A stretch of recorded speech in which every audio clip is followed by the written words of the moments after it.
안녕하세요. 개그맨 정성호입니다. 오늘은요, 제가 태어난 해 1974년, 74년에 주목하려고 합니다. 1974년에 무슨 일이 있었지? 뭐가 있었지? 가만 있어봐. 얘는 알 것 같은데? 여러분의 덕화, 궁금해요. 궁금해. 1974년에 무슨 일이 있었는지 부탁해요.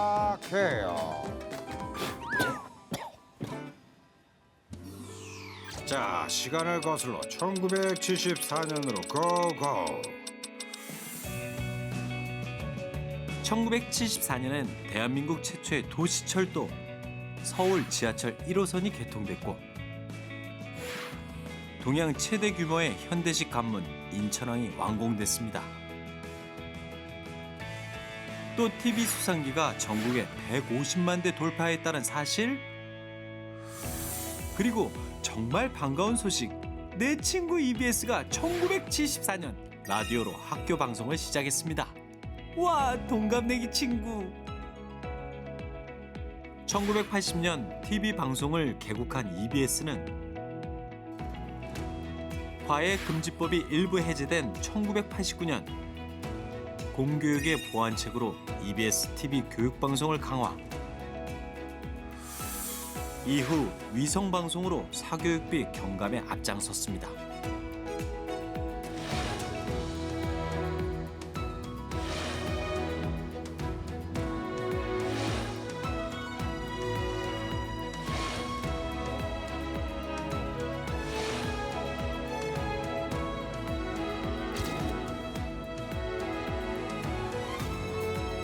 (2000년) 본격적인 공영방송으로서 교육방송의 시대를 연 EBS는 현재 8개 채널로 시청자 여러분을 찾아가고 있습니다.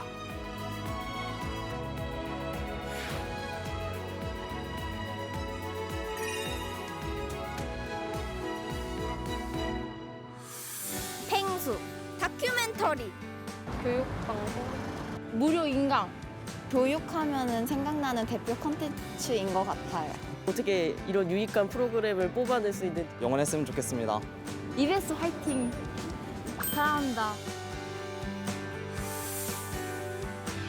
창사 47주년, 공사 창립 21주년을 맞은 EBS는 더 나은 미래 교육을 위해 매일 시청자 여러분을 찾아갑니다.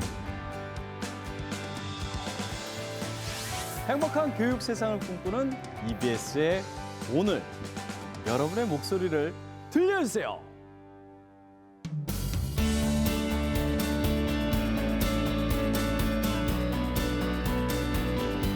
여러분 안녕하십니까, 정관용입니다. 방금 보시다시피 저희 EBS 1974년에 시작했습니다. 창사 47년.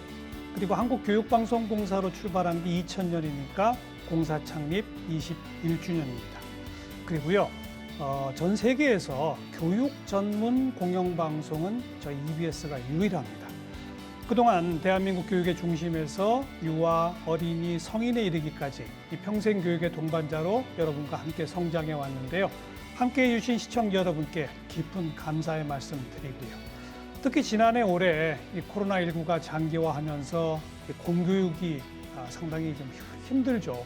등교 수업이 안 되고 하다 보니까 난데없이 온라인 수업 이런 걸 다 해야 되고 이러면서 공영방송, 교육 공영방송 역할이 매우 중요해졌는데 어떻게 그동안 제 역할을 해왔는지 참 궁금합니다.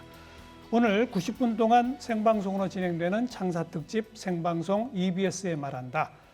저희가 한국리서치에 의뢰해서요, 만 14세 이상 전국 1000명 대상으로 저희 EBS에 대한 여러 가지 평가를, 설문조사를 진행했습니다. 그 결과를 가지고 EBS의 현재를 짚어보고 또 EBS에 바라는 역할은 뭔지, 앞으로 뭘 어떻게 해나가야 할지 함께 논의해 보도록 하겠습니다. 그리고 오늘 특별히 EBS 홈페이지를 통해 신청하신 100명의 시청자 참여단, 물론 화상 연결로 함께 모셨는데요. 제 뒤에 지금 쭉 다들 얼굴이 나와 계시죠? 여러분 안녕하세요. 감사합니다. 네, 다들 박수 치시는데 박수 소리는 안 들리는군요. 자, 그리고 오늘 함께 토론해 주실 네 분 선생님 소개해 드리겠습니다. 정준희 교수님, 그리고 김희삼 교수님, 어서 오십시오. 안녕하십니까. 네. 그리고 지금 EBS에서 강의도 맡고 계시죠? 우리 이선희 선생님, 최태성 선생님, 어서 오십시오. 안녕하세요. 네. 또 지금 방송 시청하고 계신 시청자 여러분께서도 토론에 직접 참여하실 수 있습니다. 방송 보시면서 의견 보내고 싶으시면 샵 0707, 샵 0707로 문자 보내주시면 됩니다. 문자는 100원의 정보 이용료 발생한다는 점 알고 계시고요. 자, 우리 네 분도 EBS랑은 인연이 많으시죠? 특히 또 두 분은 지금 한참 강의도 맡고 계시고, 그죠? 제가 어렸을 때는 아니고요. 제가 고등학교 때로 제가 기억이 나는데 그때 EBS에서 처음으로 이 강의를 해줬어요. 그때 서한샘 선생님이 유명했죠. 밑줄 쫙 동그라미 땡땡. 요거를 엄마한테 엄마 이거 비디오 테이프 그다음 비디오 테이프였으니까 이거 녹화해줘라고 하면서 들었던 제가 EBS 키즈예요. 예, 그런데 지금 제 별명이 뭐냐면 제가 이제 20년 차 하고 있거든요. 지금요. EBS 강의만? 네. 어이구. 제가 별명이 EBS 조상입니다. 네, EBS 키즈에서 EBS 조상으로 이렇게 서 있네요. 축하드립니다. 서한샘 선생 국어 강의였죠? 국어 강의요. 그렇죠. 네, 밑줄 쫙 동그라미 땡땡. 모파상도 있었어요. 모파상. 그렇죠. 모음조화 파괴 현상. 맞습니다. 이 강의 또 들으신 분 있지 않아요? 저는 사실 EBS 뭐 강의로 이렇게 입시 준비를 했던 그런 사람은 아닌데요. 차라리 이제 성인이 돼가지고 EBS 아주 친해진 사람에 속합니다. EBS를 다른 어느 채널보다 좀 자주 즐겨보는 편인데 특히 다큐멘터리 만드시는 제작진들하고 뭐 우리나라 교육 문제라 이런 거 의논하면서 사실 EBS에 대해 조금 더 많이 알게 된 그런 뭐 시청자 중에 한 사람입니다. 요즘은 많이 도와주고 계시잖아요. 저희 PD들. 네. 각종 자문에 응해주고 계시고. 네. 정 교수님은 어떤 인연이 있어요? 저는 공영방송을 전공을 해가지고요. 예. 아무래도 그렇다 보니까 이제 교육 공영방송에 대해서 정책적인 조언이라든가 이런 것들을 많이 해드리게 돼가지고 뭐 제작진들이나 임원진들하고도 이제 많이 뵙게 됐고요. 그러다 보니까 예전에 제가 아주 어렸을 때 처음 인연을 맺었던 게 80년대 그 컬러 TV 방송으로 바뀌고 나서의 EBS인데 저희 막내 이모가 강남에 진출해가지고 저희 사촌 동생들한테 절대 딴 거 말고 요것만 말하라고 틀어준 게 EBS였던 그런 기억이 다시 또 새록새록 납니다. 이 선생님은? 다 잘 됐습니까? 저 잘 김희장 됐습니다. 교수님께서 친해졌다 그러시는데 저는 작년에 심지어 직원이 된 것 같은 느낌을 받은 적이 있어요. 직원이요? 직원, EBS 직원. 왜냐하면 생방송 라이브 특강 때문에 매일 아침 7시까지 여기 출근을 해서 생방송을 해야 되니까 그걸 한 달 동안 했어요. 네, 그래서 지금 나오네요. 강의하시는 모습이 지금 옆에 나오네요. 예, 저게 이제 아침 7시에 출근을 꼬박꼬박 해서 이제 모든 스태프들이 다 그렇게 하셨어요. 그걸 생각하면 평생에 아마 못 잊을 추억이 될 것 같아요. 네. 그동안에 저렇게 그 학교 현장에서 우리 학생들 초등학생이잖아요. 네. 앞에 놓고만 해봤지 카메라 앞에서는 처음 해보신 거 아니에요? 그러니까요. 그래서 처음에 생방송으로 모든 시청자 우리 학생들과 수업을 해야 된다. 그래서 저 처음에 잘못 들은 줄 알았어요. 이게 가능할까 했는데 대안이 없더라고요. 그렇죠. 그래서 아마 저희 초중고 강사님들이 처음에는 당황하셨었겠지만 이윽고 이제 적응을 하면서 그때 처음에 들었던 생각이 그래 하던 대로 하자. 예, 학교에서 하던 대로 녹화 뭐 강의 하던 대로 그렇죠. 하자. 예, 그러니까 좀 마음이 편해지더라고요. 뭐 아주 자연스럽게 네. 강의를 진행하셔가지고 네. 호랑이 선생님으로 완전히 떴어요. 우리 선생님. 떴습니까?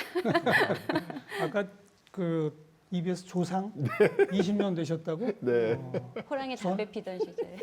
저는 그거보다 더 됐어요. 그러세요? 네, 90년대에 EBS 정보광장이라는 라디오 프로그램 진행을 시작으로 그 다음에는 하나뿐인 지구, 똘레랑스, 미래의 조건 여러 프로그램 제가 진행했고 지금도 벌써 7, 8년 EBS 초대석 제가 진행하고 있고. 그러면 EBS 시조시네요, 시조. 김 교수님은 EBS 초대석에 출연도 하셨었잖아요. 네네. 그렇죠. 그때 사회자본과 교육 그 주제로 나갔었습니다. 네. 아무튼 EBS랑 저도 그런 깊은 관계를 맺고 있는 그런 사람입니다. 자, 저희 EBS 어떤 프로그램들이 있는지 여러분 잘 아십니다만은 잠깐 함께 지켜보시죠. EBS에 어떤 프로그램들이 있는지 궁금하시다고요? EBS 알려줘 EBS 친구야 나에게 알려줘. 그럼 제가 EBS의 어떤 프로그램들이 사랑받고 있는지 소개해드리도록 하겠습니다. 어느 것 하나 꼭 집어서 말하면 서운하죠? 나만 알고 싶은, 평생 소장하고 싶은 고퀄리티 콘텐츠가 쏟아지는 프로그램 맛집 EBS. EBS 스타에서 우주 대스타로 등극한 독보적인 캐릭터 펭수 하이팽하. 다큐멘터리에 두터운 팬층을 확보한 전국민 평생 교육 콘텐츠 다큐 프라이. 짧은 영상, 강한 몰입감으로 지식의 대중화를 이끈 지식 채널 E. 안방에서 즐기는 세계 역사 문화, 세계 테마 기행. 대한민국 국민 주치 명의. 어린이의 호기심 해결사, 최고다 호기심 딱지까지. 여러분들의 큰 사랑 덕분에 저희 호기심 딱지가 오랜 시간 함께할 수 있었습니다. EBS 이상하라. S yes. 그야말로 담백하고 슴슴한 재료 본연의 맛을 살리면서 정말 추구해야 할 것이 무엇인가를 제대로 보여주는 프로그램이 EBS 프로그램이라고 생각해요. 아늑하고 따뜻한 텐트, 그렇지만 늘 뭔가 설렘이 있는 여행 온 것 같은 느낌? 네. 텐트 받고 저에게 백신이다. 지켜주잖아요. 그렇죠. 네, 보호막이다. 더 많은 분들이 먹고 싶고 또 만들고 싶은 요리를 소개할 수 있도록 최선을 다하겠습니다. 네, 재밌게 봐주세요. EBS라는 집은 단지 사람이 그냥 먹고 살고 자기 위해 사는 곳 이상의 의미를 가진 아주 복합적인 의미의 집이다. 그러니까 EBS는 그런 편안함인 것 같아요. 저희도 그래서 EBS가 좋고요. 사랑해요. 사랑해요 EBS. 사랑해요 나의 집, 나의 가족.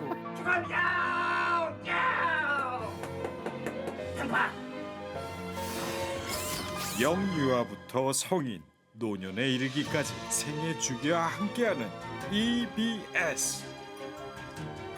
온 가족이 행복해지는 다양하고 유익한 프로그램으로 시청자 여러분을 찾아가겠습니다.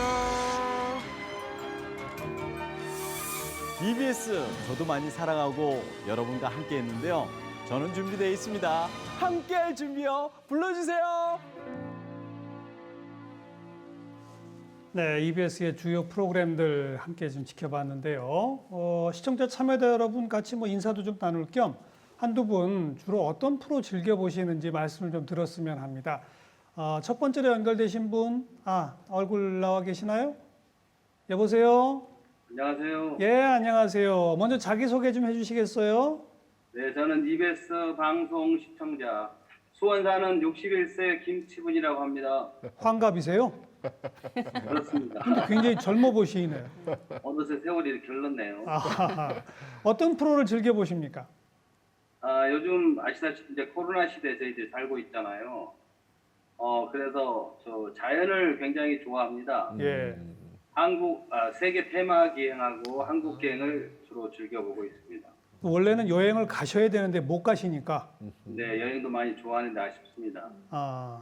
그 세계 테마기행이나 한국기행 같은 걸 보시면은 어떤 느낌이 드시고 또 혹시 좀 보완해야 할 게 있다면 주문할 게 있다면 뭐가 있으세요? 저는 한국기행이나 세계 테마기행이 제 취향하고도 비슷해서 많이 이제 즐겨보는 편인데요. 특별히 보완해야 될 것까지는 없는 것 같고요. 예. 시청자 입장에서 볼 때 보다 더 우리가 안 가본 곳을 많이 보여주셨으면 하는 그런 바람입니다. 안 가본 곳, 희귀한 곳 이런 곳 좀 찾아서 더 소개해달라. 네. 네네. 감사합니다. 고맙습니다. 네. 또 한 분 연결해 볼까요? 다음 분 연결되어 있나요? 자, 여보세요? 네, 안녕하세요. 예, 자기소개해 주시면. 네, 저는 전라북도 완주에 살고 있는 36세 주부 신난이라고 합니다. 네. 어떤 프로 즐겨보십니까? 저는 이제 최고의 요리 비결을 보는데요. 제가 일단은 요리를 잘 못합니다. 그 요리 비결 보시면은 그대로 따라하면 좀 그래도 맛이 납니까? 네, 아무래도 그 셰프분들께서 그 어떻게 해보라고 설명을 해주시면 그게 따라서 하게 되니까 맛이 제가 한 것보다 더 나은 것 같습니다. 예. 그리고요. 그리고 또 어떤 프로 즐겨보세요? 저의 경우는 이제 10분 멍TV가 있는데 이제 10분 동안 물이 흐르는 소리하고 모닥불 타는 소리 등등이 나오는데 이걸 보면서 일상의 피곤함을 달래줄 수 있는 그런 프로그램인 것 같습니다. 10분 멍TV. 네. 그 최근에 시작한 거죠, 사실. 네, 맞습니다. 네. 그 혹시 자녀분들 그 유아용 프로그램은 안 보세요? 애 업고 있계신 것 같아요. 그래도 같이 보는데요.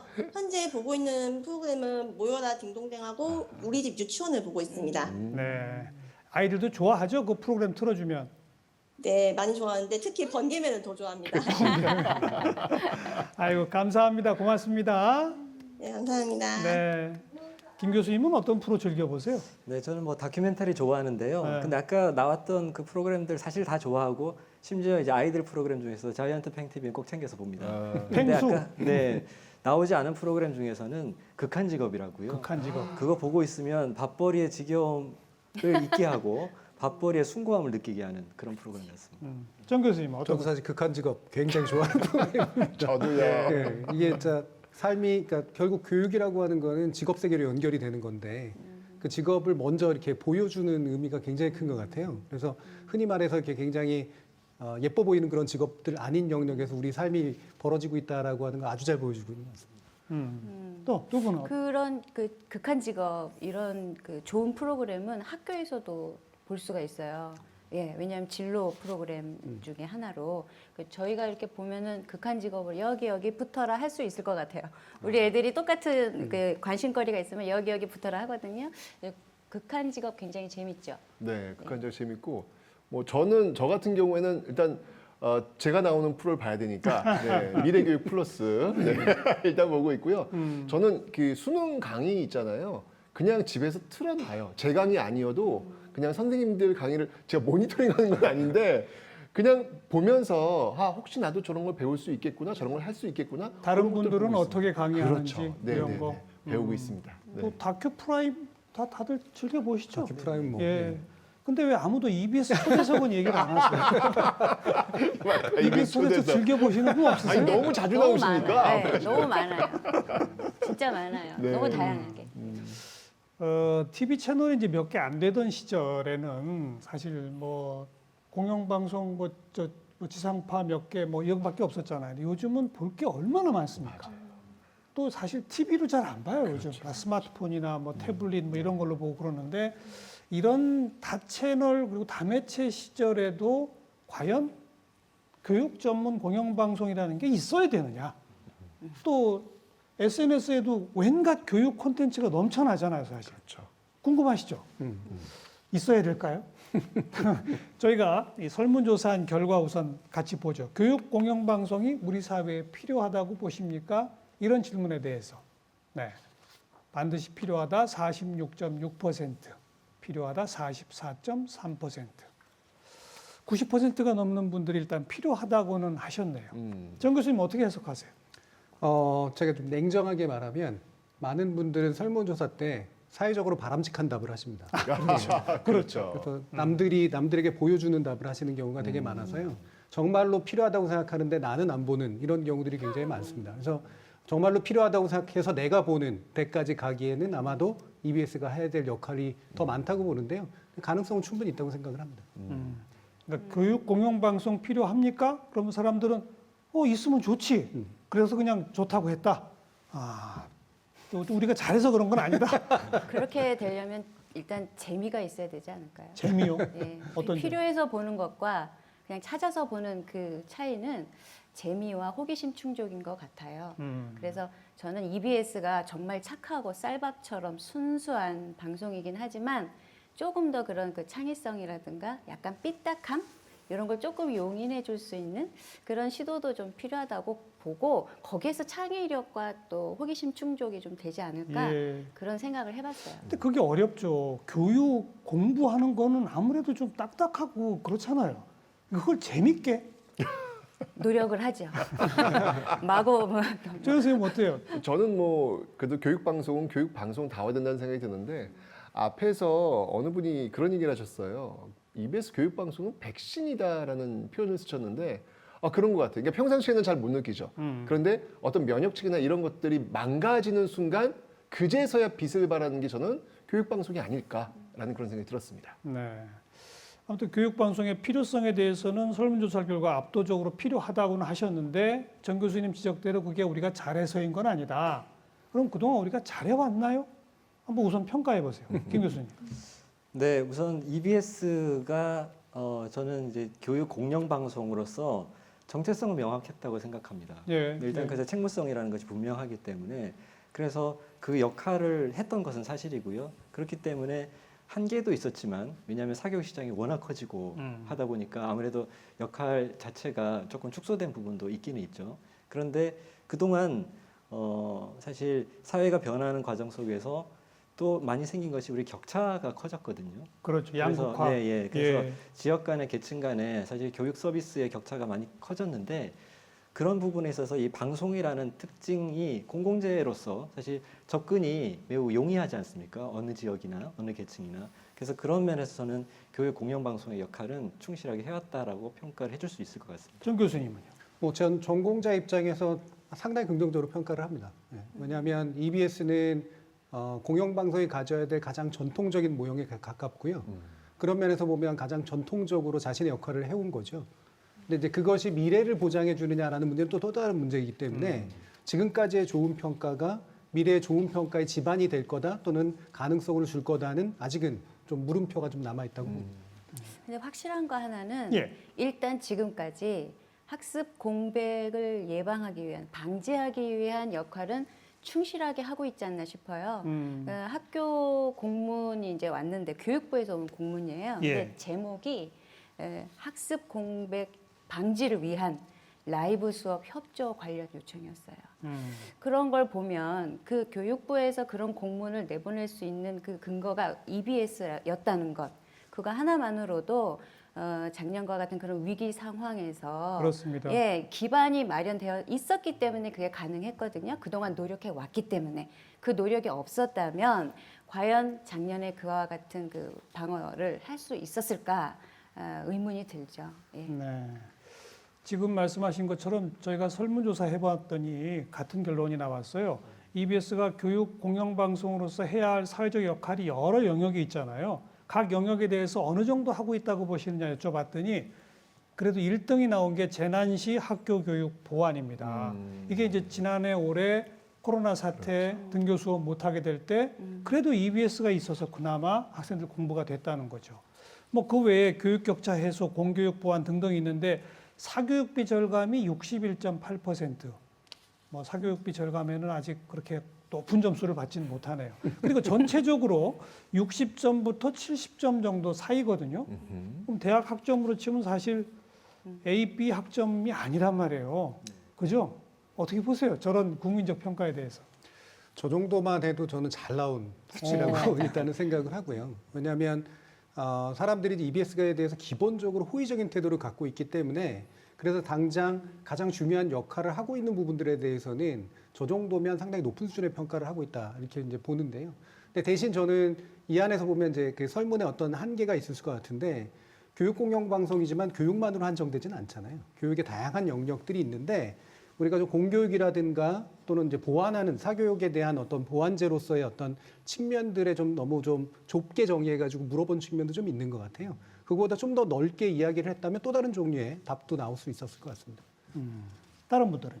저 같은 경우는 사실은 뭐 여러 가지 어떤 분야가 있겠지만 저는 특히 유아교육이라고 하는 이 부분을 우리가 놓쳐서는 안 되겠다는 생각이 들어요. 예. 저는 그러니까 아이를 키워보신 분은 알겠지만 이 EBS 이게 번개맨이 마법입니다. 마법이에요? 아 진짜 마법이에요. 왜냐하면 어떤 방법을 써도 달래도 달래지지 않는 그런 상황이 있어요.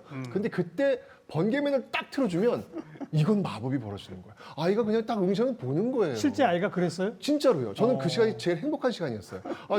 진짜 너무 고마운 거예요. 도대체 뭐지? 저는 사실 재미는 없더라고요. 근데 아이는 그냥 몰입을 해서 보니까 일단 든든하잖아요. 좋은 내용이잖아요. 아이가 그 좋은 내용에 몰입할 수 있다. 이것을 몇 년 동안 쭉 이어서 볼 수 있다. 이거는 하얀 그 도화지 위에 마음껏 무언가를 선한 영향력을 써내려간다는 이야기이기 때문에 예. 저는 이것만으로도 저는 EBS 너무너무 고맙습니다. 네. 경험상. 저도 우리 저학년 우리 아이들이 네. 나중에 커서도 저의 그 방송을 다시 돌려보면서 칭찬해 줄 수 있을까요?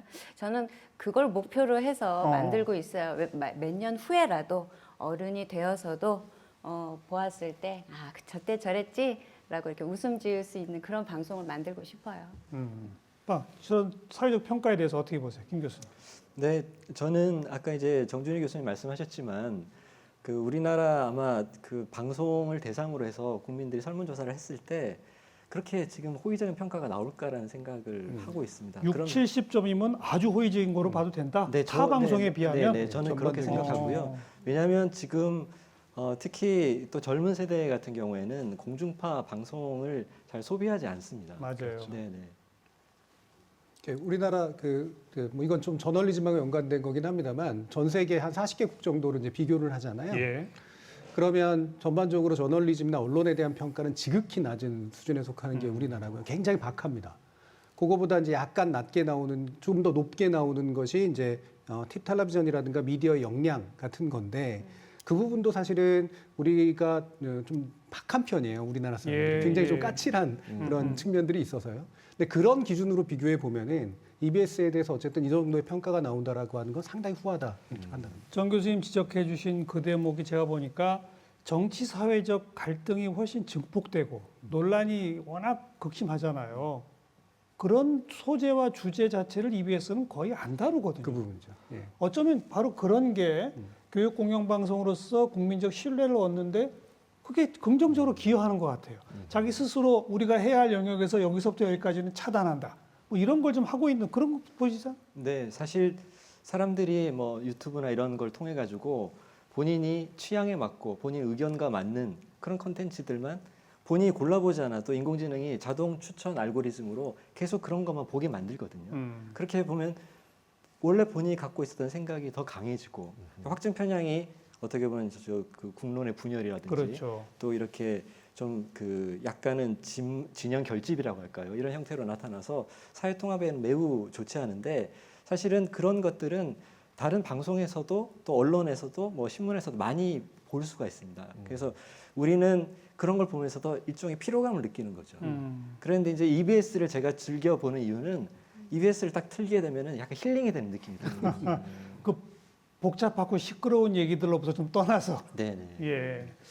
근데 저로서는 조금 아쉬운 게 이 수능의 EBS 연계 비율 같은 것도 일부러 계속 좀 유지하고 높이고 하면서 정말 교육 격차를 해소하고 사교육을 대폭적으로 줄이고 저 시골 어디에서 학원도 주변에 없지만 EBS만 보면 제대로 수능을 볼 수 있는 뭐 이런 목표를 달성하는 데는 아직 조금 미흡한 게 아닌가 어떻게 생각하세요?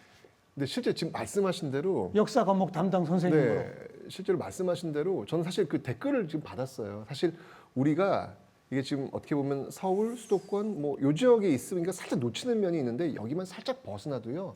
교육 음영지대가 굉장히 많습니다.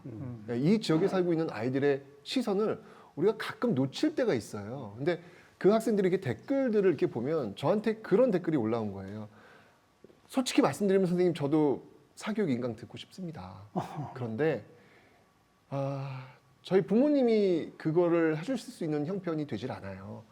그래서 저는 그냥 선생님만 믿고 갈 거니까 저 책임져 주세요. 그러니까 발랄하게 썼지만 굉장히 묵직하게 다가오는 그렇죠. 그런 멘트를 저는 너무 많이 봐요. 예. 그런 역할들을 잘 수행했느냐라고 이야기를 한다면 답을 어떻게 낼지 잘 모르겠지만 저는 뚜벅뚜벅 그 대답에 우리가 하기 위해서 노력은 하고 있지 않는가라는 어떤 그런 생각은 듭니다. 최 선생님이 더 잘하시면 네. 열심히 하겠습니다. 더 잘하시면 학생들이 사교육 안 갈 거 아닙니까? 그럼요. 그러니까 제 목표가 이거예요. 그러니까 그러니까 EBS가 돈이 없어서 듣는 강의가 아니라 돈이 없어도 들을 수밖에 없는 그런 강의, 그렇죠. 이런 교육을 분명히 담보해내야 되겠다라는 그런 목표는 분명히 갖고 있습니다. 더 양질의 콘텐츠. 그렇죠. 지금 이 EBS에서 엄청나게 많은 학습 프로그램을 사실은 만들어내고 있어요. 예. 홈페이지 들어가 보시면 아마 보셨을 겁니다. 굉장히 많이 만들어내고 있는데 예체능까지도 지금 만들어내고 있습니다. 그 모든 것들이 다 우리 아이들, 학생들을 위해서 하는 것이고요. 저 아시는 분이 혹시 적을 수도 있는데 왜 학교에서 배움에 좀 불편함을 느끼는 친구들이 있어요. 몸이 좀 불편한 친구들이 있죠. 예, 그 친구들을 위한 또 서비스가 또 있습니다. 근데 홍보가 좀 안 돼 있죠. 장애 학생들용 그렇죠. 특수 교육 프로그램 그렇죠. 같은. 예, 그 아이들이 볼 수 있는 또는 들을 수 있는. 근데 조금 더 아쉬운 것은 작년에 비해서 올해가 확실히 진단 검사를 해보면, 진단 활동을 해보면 학습 부진에 가까운 아이들이 좀 많아졌어요. 많아요. 그 아이들을 위한 프로그램을 EBS에서 좀 만들어 주셨으면 어떨까? 예, 거기도 조금 욕심을 좀 내봅니다. 더 맞춤형 특화된 교육 네. 프로그램으로까지. 네네. EBS도 뭐 나름 노력한다고 지금 하고 있습니다. 각종 온라인 그 학습 프로그램 같은 데서 어떤 노력들을 하고 있는지 잠깐 지켜보시죠. 도시든 시골이든 섬마을이든 지역을 구분하지 않았습니다. 돈이 많든 적든 차별 없는 교육 기회를 주기 위해 노력해 왔습니다. 코로나19로 맞이한 사상 초유의 교육 환경에서도 EBS 교육방송은 또 해냈습니다. 요람에서 무덤까지 평생 교육을 함께 하기 위해서 달려온 EBS 교육방송. 감동입니다. 넌 감동이었어. 나 노래 너무 잘해. EBS는 지난 40여 년간 공교육을 보완하고 교육 격차를 줄이는 데 힘써왔습니다.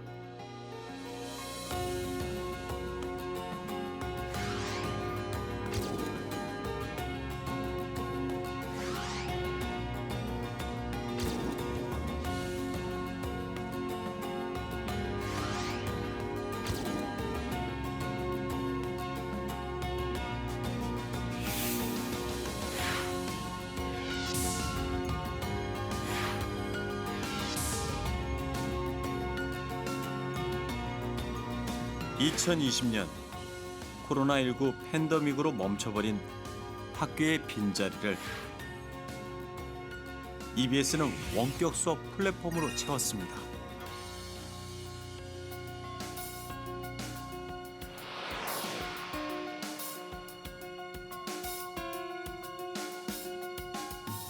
가정 형편이 어렵다고, 몸이 불편하다고 꿈을 포기해선 안 되겠죠. 어려운 학습 환경 속에서도 꿈을 위해 도전하는 학생들에게 대학 장학금을 지원하는 꿈장학생. 꿈장학생은 수능 강의에서 한 발 나아가 교육 격차 해소에 더욱 적극적으로 나선 EBS의 장학 사업으로 EBS는 학생들의 꿈을 응원합니다. 너무 맨바닥에 헤딩하는 느낌인가 이렇게 생각했는데 EBSI에서 가장 도움을 많이 받은 부분은 아무래도 양질의 강의를 무료로 수강할 수 있었다는 점인데요. EBS가 큰 도움이 되었던 것 같아요. 배움의 열정에 나이가 웬 말입니까? 공부하기 좋은 날 청춘 학교의 문이 활짝 열렸습니다. 지금이라도 배우면 좋죠. 이제부터는 나는 시작이고 늦지 않았다 지금도. 그러니까 아무리 바빠도 덜해갖고 일하다가 시간 되면 또 자기. 배우는 그 재미가요. 재미가 아주 있어요. 시청자들의 지식과 교양 함량을 위한 열린 지식의 창.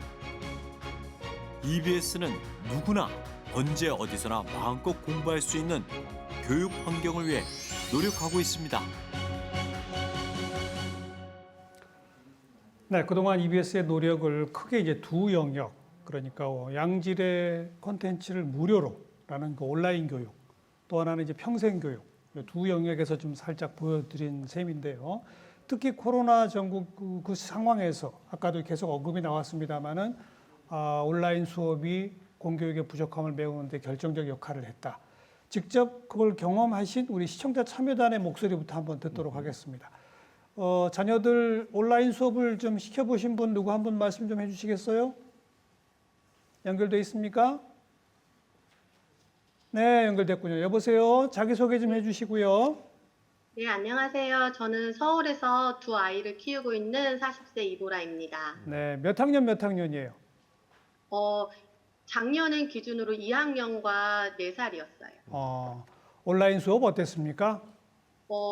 우선 코로나로 인해서 학교와 또 그 유치원의 학습 공백을 좋은 프로그램들로 활용할 수 있게 해주셔서 감사했는데요.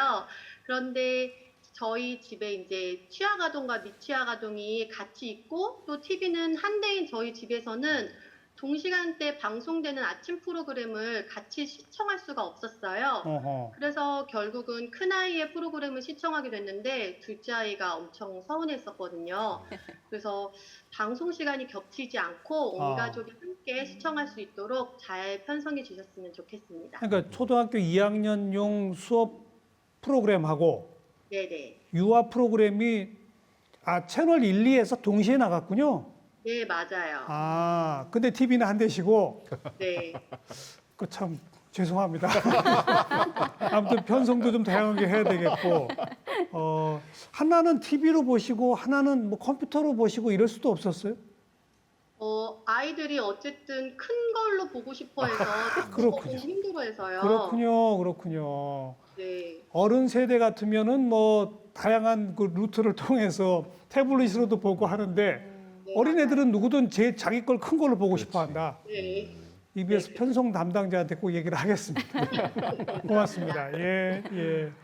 최 선생님 자녀들이 지금은 이제 고1이고요. 고1. 작년에 이제 온라인 교육 처음 시작할 때 중3이었거든요. 저 진짜 어땠어요? 제가 그날의 그 모습을 제가 또 역사를 하다 보니까 제가 기록을 해뒀어요. 이건 역사적인 날이다라고 했는데 제가 일기장을 한번 이렇게 봤거든요. 제가 그날의 기록을 봤는데, 그러니까 사실 저는 이 온라인 교육이 전국에 딱 시작된다고 했을 때 저는 이거는 안 될 거라고 저는 생각을 했어요. 왜냐하면 이거는 말이 안 되잖아요. 이 엄청난 아이들이 한꺼번에 들어오는데 이게 돌아갈까? 라고 이제 저는 이제 뒤에서 지켜보고 있었어요. 중3 딸이 이제 제일 중요한 게 뭐냐면 일어나질 않아요. 학교 안 가니까. 나 정말 죽는 줄 알았어요. 정말 이거 싸우느라고. 근데 딱 온라인 교육이 시작되니까 일단 귀신처럼 일어나더라고요. 유령처럼 앉더라고요. 의자에 앉더라고요. 모니터를 이렇게 보는 거야. 그리고 부모님들은 깨울 명분이 생기는 거죠. 그러니까요. 딱 앉는 거예요. 딱 앉는데 저는 이렇게 지켜본 거죠. 뒤에서 이렇게 봤는데 1교시가 사실은 이제 그 앞에 튕겨 나갔어요. 이게 접속이 안 된 거라. 그러니까 안 될 거야 라는 생각이 들었었는데 어떻게든 다시 들어와가지고 1교시 시작했어요. 그리고 끝나고 2교시가 들어갈 때 제가 뒤에서 박수 쳤어요. 진짜로.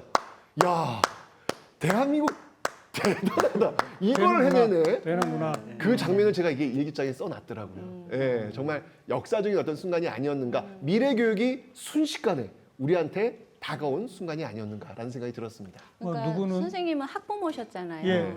저는 당사 강사였잖아요. 지난해 뭐 직접 새벽 7시부터 출근도 하셨다고. 예, 그러니까 하루 종일 이 강의를 위해서 이제 시간을 다 쏟아야 했었죠. 처음에 그럼 아이들하고 어떻게 소통을 하나 대형 모니터가 있는데 거기에 우리 아이들이 이렇게 댓글을 달 수 있는 거예요. 대답을 하고 제가 문제를 내면 답을 얘기를 해주고 그리고 자기의 아이디어를 수업에 활용할 수 있게 해주고 그러니까 이거 교실이 아닌데 아이들이 수업을 만들 수 있구나. 저도 굉장히 새로운 경험을 했죠. 네. 좋은 경험을 했어요. 둘이. 그러니까요. 근데 아무튼 뭐 말씀하신 것처럼 잘 안 될 거야라고 우려할 만큼 그거는 누가 이런 표현 쓰더라고요. 돛단배 정도 수준의 배를 갖고 있는데 이걸 석 달 안에 항공모함으로 만들어라. 그 정도의 어떤 과제를 부여받은 건데 직접 현장에서 해보시니까 되던가요? 그러니까 처음에는 귀를 의심했었는데 나중에는 거기 재미가 들려서 그래요. 이거 괜찮겠는데? 교실하고 또 다른 재미가 있는데 확실히 이게 어떻게 하든 교육은 되는구나. 예, 물론 대면 수업이 가장 좋지만 그래도 그것마저 없었으면 어떻게 네. 됐을까 아찔하죠. 대학에서도 온라인 강의 안 하다가 갑자기 하게 되고 막 그래서 좀 혼선이 있긴 했었지 않습니까? 네, 네. 어떠셨어요? 아마 이제 대학도 지금 교수님 서버에 접속이 안 돼요. 뭐 이런 얘기들이 되게 그래요. 많이 올라왔었거든요. 그래서 EBS 같은 경우도 비슷했을 거라는 생각이 드는데요. 우리가 갑자기 준비가 되지 않은 상태에서 사실은 하드웨어적으로 서버도 뒷받침이 안 돼. 그다음에 소프트웨어 콘텐츠도 다 만들어지지 않은 거예요. 그런 상황에서 제가 저는 이제 대학 수업을 꾸역꾸역 그래도 해냈지만 아마도 그렇게 많은 학생들이 동시에 이렇게 접속하는 EBS 플랫폼 같은 경우에는 처음에 아까 돛담배 표현을 하셨는데 그거를 단기간 항공모함으로 키우기 위해서 제가 여기 EBS 여기 PD님들 계시지만은 거의 진짜 집에도 못 가실 지경으로 단기간 서버 증설을 위해서 애를 쓰신 것 같고요. 그래서 아마도 이제 현장에서는 불만이 있었을 것 같아요. 그렇지만 미국 같은 경우에는 학교가 폐쇄됨으로써 이 교육이 중단되거나 공백이 되는 사태들이 여러 지역에서 있었는데 그래도 우리나라는 단기간에 적어도 이 학습 결손은 조금 최소화하는 데는 좀 역할을 하지 않았나 생각이 듭니다. 방금 미국 얘기하셨으니까 혹시 우리 시청자 참여단 가운데 해외에서 연결되신 분이 계신가요? 계시면 한 분 좀 말씀 들어볼까요? 네, 연결됐군요. 자기소개 좀 해주시겠습니까? 안녕하세요. 저는 미국 실리콘밸리에서 두 자녀를 양육하고 있는 문혜진입니다. 예, 고맙습니다. 미국도 등교 수업 못했죠? 네, 작년 3월부터 지금은 방학이지만 얼마 전까지 정말 100% 온라인 수업을 했습니다. 100% 온라인 수업. 영어 같은 네. 네. 그 제대로 온라인 수업은 진행이 됐나요? 어땠어요? 저는 저희 큰딸이 이번에 코로나 입시로 이제 대학을 가게 됐고요. 그다음에 이제 저희 아들은 이제 고등학교 입학을 앞두고 있는데요. 정말 속이 많이 상했습니다. 어떤 점에서 속이 상하셨어요?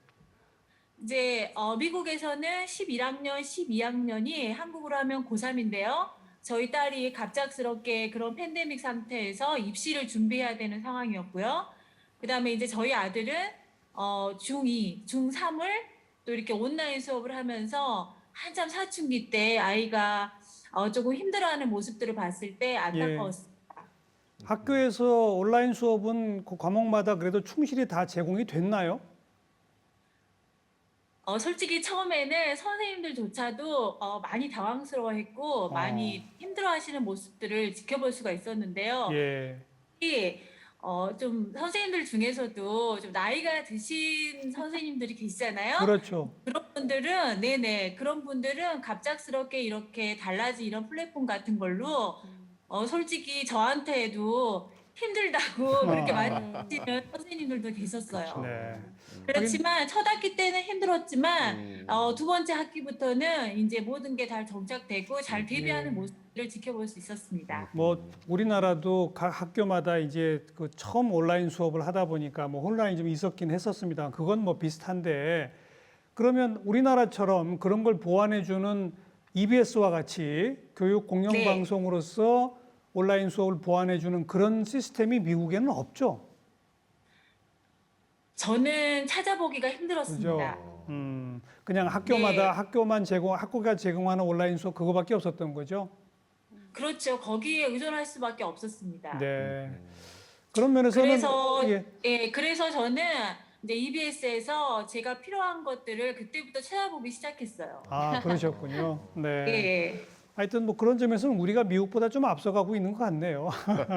네, 말씀 잘 들었습니다. 네, 감사합니다. 네. 얼마 전에 그 한국교육방송공사법 일부 개정안이 마련됐는데 거기에는 이 법안 내용 중에 원격 교육 시스템의 설치, 운영 및 관리 이런 내용을 아예 그냥 딱 명기하자. 그러니까 원격 교육을 EBS가 기본 업무, 고유 업무로 담당해라라고 하는 걸 법 개정안에까지 지금 이제 제출이 된 상태거든요. 이것의 의미는 뭐라고 보십니까? 물론 이게 이제 원안대로 잘 통과가 될지는 좀 더 지켜봐야 되긴 네. 합니다만 한준호 의원이 굉장히 잘한 거라고 저는 생각을 하고요. 아까 이제 코로나19 상황에서 EBS가 굉장히 잘 대처했던 부분, 저는 우리나라 소방관 보는 느낌이 들어요. 그러니까 소방관들이 급히 동원이 된 거잖아요. 그리고 이분들의 나름대로 희생 정신과 공공 의식이 없었으면 그걸 불을 못 껐겠죠. 근데 그걸 너무 잘하면 중간에 잘못되어 있는 구조가 잘 안 보입니다. 가려지게 돼요. 저는 여기서 교육부가 사실은 이거를 한번 잠시 불을 끌 생각으로가 아니라 이게 계속 갈 수 있다라는 생각으로 제도적으로, 굉장히 영구적으로. 구조적으로 접근했어야 된다고 생각을 그리고 하고. 이제 한준호 의원 제안한 이 법이 이미 개정됐답니다. 개정됐어요. 예. 그러면 이게 이제 바로 앞으로 EBS가 원래 해야 될 일을 제 시대에 맞게 그렇죠. 제대로 정한, 저는 굉장히 중요한 쾌거라고 생각을 합니다. 아까 일반 국민들의 평가에서도 나왔고 우리 얘기도 나왔습니다만 이제는 아예 법안까지 명시가 돼서 원격 교육 EBS가 아무튼 책임지고 준비해라. 그게 이제 하나가 이제 있었고요. 그다음에 저희 그 교육방송공사법 1장 1조를 보면 학교 교육을 보완하고가 앞에 있고 두 번째가 국민의 평생 교육과 민주적 교육 발전에 이바지함을 목적으로 한다. 이렇게 평생 교육이 두 번째라고 이렇게 되어 있습니다. 그러면 연령대별로 우리 EBS가 그 평생 교육을 잘하고 있는지 한번 우리 국민 설문조사를 해봤거든요. 그 얘기부터 결과부터 보시죠. 네, 최 선생님 말이 맞았어요. 유아 어린이 교육이 제일 점수가 좋습니다. 번개맨의 힘이라니까요. 74.1%. 그럼요. 청소년 교육도 무려 66.7%니까 3분의 2 이상입니다.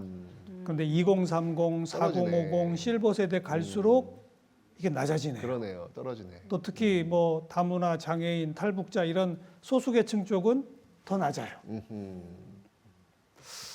왜 이럴까요?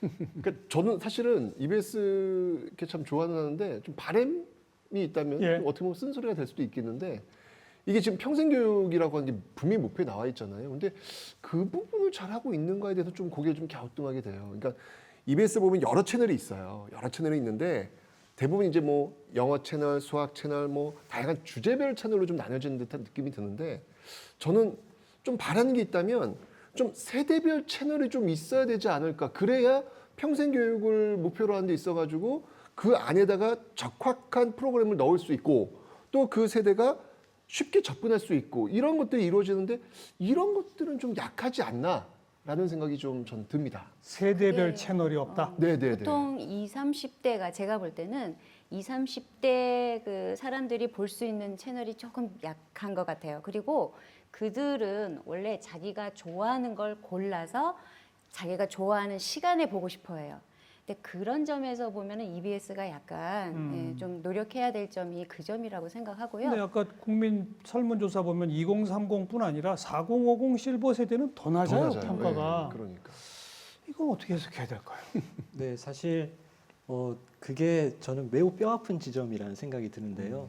그러니까 평생 교육이라고 우리가 생각했을 때 이게 정말로 이제 EBS가 평생 교육의 역할을 제대로 하려고 하면 평생 교육에서 지금 비어 있는 부분이 어딘가를 잘 살펴야 된다는 생각이 들어요. 근데 지금 보면 우리가 이제 성인 역량을 국제 간에 이제 비교 조사한 그런 결과들이 있거든요. 근데 거기서도 한 20살 정도까지의 역량은 뭐 만 15세 학생들 피사 성적에서 보듯이 굉장히 세계 최고 수준인데 이제 30대 이상으로 가게 되면은 툭 떨어지거든요. 그러니까. 그래서 오히려 이제 OECD 평균보다 더 낮은 그런 역량을 보이고 있는데 그러면은 오히려 이제 2030 세대 그 이후에 콘텐츠들이 되게 중요한 것이 아닌가라는 생각이 들고 그다음에 우리나라도 평생교육의 한 가지 특징은 이게 약간 빈익빈 부익부예요. 그래서 기존의 학력 수준이 높고 평생교육에 열의가 있었던 사람들이 계속 평생 학습을 하고요. 예. 그렇지 않은 사람들은 평생 교육에 대한 접근성도 없고 관심도 없고 참여도 덜하는 여건이 잘 허락하지 않는 것도 있습니다. 그런 면에서 저는 조금 더 다양한 계층들이 또 다양한 세대가 평생 교육에 참여할 수 있는 그런 컨텐츠하고 서비스를 제공하는 것을 EBS가 좀 더 전략적으로 고민을 할 필요가 있다 이런 생각이 듭니다. 어떻게 보세요? 저는 평생교육의 수요가 어디에 있는가를 먼저 아는 게 되게 중요하다고 생각을 하는데요. 제가 아주 그냥 농담 삼아 얘기하면 지금 중년 이상의 평생교육은 역설적으로 종합편성 채널이 담당을 하고 있습니다.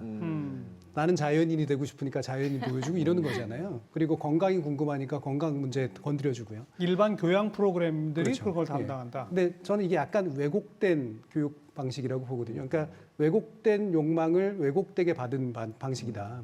정말로 불안한 것들은 그렇게 채워지는 게 아닌데 건강을 그렇게 보여준다고 건강해지는 게 아니고 자연인 모습을 보여준다고 내가 행복해지는 게 아닌데 약간은 왜곡되게 풀어주고 있는 거죠. 이걸 왜곡되지 않게 풀어줘야 되는 게 EBS의 목인데 사실은 우리의 중년 이후의 삶의 불안감이라고 하는 것이 정확히 어디에 놓여 있는가 이 부분에서 우리가 교육방송으로서 제대로 좀 포착하지 못한 측면들이 좀 있었다라는 그런 생각이 좀 듭니다. 가족과 경제 건강 프로그램 아닐까요? 말씀하셨는데 실제로 제가 뭐 종합편성 채널이나 아니면 공중파 같은 경우에도 건강 프로그램 보다가 인접 홈쇼핑 채널을 보게 되면 바로 그 광고가 연결되죠. 연결되어 있거든요. 그래서 저는 그런 것을 우리가 소비를 하고 있다라는 것 자체가 어떻게 보면 약간 이제 정 교수님 말씀하셨던 평생교육이라는 것이 그냥 교양을 통해서 아까 제가 힐링 말씀드렸지만 힐링만 하는 것이 아니라 디지털 전환의 시대, 급변하는 직업세계 시대 이 강을 건너게 할 역량을 기르는 힘을 줘야 되는 것이거든요. 그렇죠. 그런 면에서 그냥 일반 방송국의 교양국에서 못하는 일을 저는 EBS 교육공영방송이 해야 된다는 생각을 하고 있습니다. 그런 면에서는 사실 좀 미흡했고 앞으로 해야 될 것이 더 많지 않을까라는 생각을 합니다. 또 제가 생각할 때는 그 교육이라고 하는 평생 교육이라는 단어가 딱 붙으면 조금 그걸 좀 좁게 해석하신 게 아닌가 하는 생각도 들어요. 한편에서 무슨 얘기냐면 유아 프로그램은 보면 아 이건 전부 유치원 교육용이다라고 그냥 인식이 되잖아요. 그다음에 청소년 중고등학생들 대상으로 한 각종 강의 프로그램 아 이거 교육이네 보잖아요. 근데 제가 볼 땐 예를 들면 다큐 프라임 같은 프로는 정말 최고 수준의 교육 프로그램이거든요. 근데 그건 교육으로 안 쳐주시는 거 아닌가요? 혹시? 근데 그 부분은 이거는 이제 좀 전환기에 있기 때문인데 이거는 사실은 성인들의 책임도 큽니다. 그러니까 우리나라 성인들이 교육이라고 하는 거를 그러니까 직업을 잘 얻기 위해서라든가 아니면 대학을 잘 가기 위해서 받는 그렇죠. 교육으로 정의하고 있었기 때문에 그렇죠. 자신의 삶에 있어서 어떤 부분들은 나는 끊임없이 학습해야 되는가의 문제를 접근을 못하는 거예요. 그러니까 성인들 스스로가 사실은 시야가 되게 좁고 그러다 보니까 우리 교육공영방송 같은 경우도 이 시야에 좀 이렇게 비슷하게 맞춰져 있는 그런 측면들이 좀 있어서 나 교육받아야 돼 그러면 약간 거부감이 좀 있잖아요. 누가 나를 가르친다고 이런 식의 생각 같은 것도 좀 있고 그래서 말씀하신 것처럼 우리 삶의 불안함이 무엇이고 당신의 인생에서 무엇이 비어 있는가라는 부분들을 대화하면서 같이 채워가는 그런 넓은 의미의 교육이 굉장히 중요한 것 같아요. 그렇죠. 뭐 그럼에도 불구하고 뭐 제가 저처럼 이렇게 주장하더라도 어쨌든 국민 평가는 냉정한 거니까 2030, 4050 실버 세대들의 평가가 지금 매우 낮다. 그분들에게 어떻게 더 효과적으로 평생교육적 관점을 접근할 것인가 이건 EBS가 가져야 할 분명한 숙제라고 볼 수 있겠습니다. 자 이제 그 밖에 또 이제는 뭐 4차 산업혁명 시대다 뭐다 뭐 이렇게 미래 새로운 변화를 지금 앞두고 있지 않습니까? 바로 그런 미래 비전 교육에 관해서는 EBS가 어떤 노력을 하고 있는지 또 함께 보시죠. EBS에서 어떤 시도를 하고 있는지, EBS 내부에서 어떤 노력들을 하고 있는지 궁금하시다고요. 제가 알아보도록 하겠습니다. 뱅수, 넌 알지? EBS의 미래를 보여줄 최강의 콘텐츠 알고 있지? 알지요. VCR 스타트. EBS는 교육 격차를 해소하고 아이들의 눈높이에 맞는 미래형 콘텐츠를 제공하고자 고품질의 교육 서비스를 선보입니다. 같은 학년이라도 격차가 날 수 있죠. EBS 아이와 초중학 학습 사이트에서는 자신의 수준에 맞는 맞춤형 눈높이 강의를 언제나 골라 들을 수 있습니다.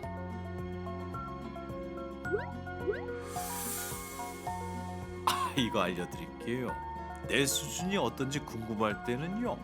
인공지능 문항 추천 시스템인 단추가 내가 잘 틀리는 문항을 분석해 그에 맞는 문제를 추천해 줍니다.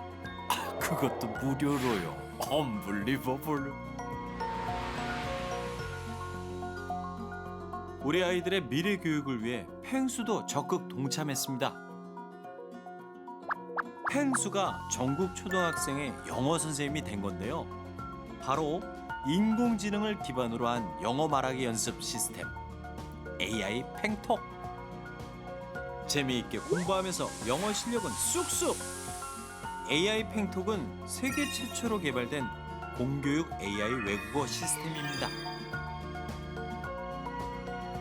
디지털 환경 변화에 발맞춰 VR, AR, MR 등 실제 체험해 볼 수 있는 다양한 실감형 콘텐츠로 좀 더 생생하고 흥미로운 학습 환경을 구현하고 있습니다. 자라나는 세대에 맞는 새로운 미래형 교육 콘텐츠를 통해 EBS는 뉴 노멀 시대의 글로벌 교육 방송으로 미래를 향해 달려갑니다. 공영 교육 방송으로서 양질의 프로그램을 보여주는 EBS. 앞으로도 잘 부탁해요, EBS, EBS, EBS, forever, forever, forever. 뭐 일방적으로 그냥 방송을 내보내고 마는 것이 아니라 인공지능을 활용하면 1:1 맞춤형의 교육으로까지 발전시킬 수 있다. 뭐 그런 시스템도 지금 개발하고 있는 거 아니겠어요?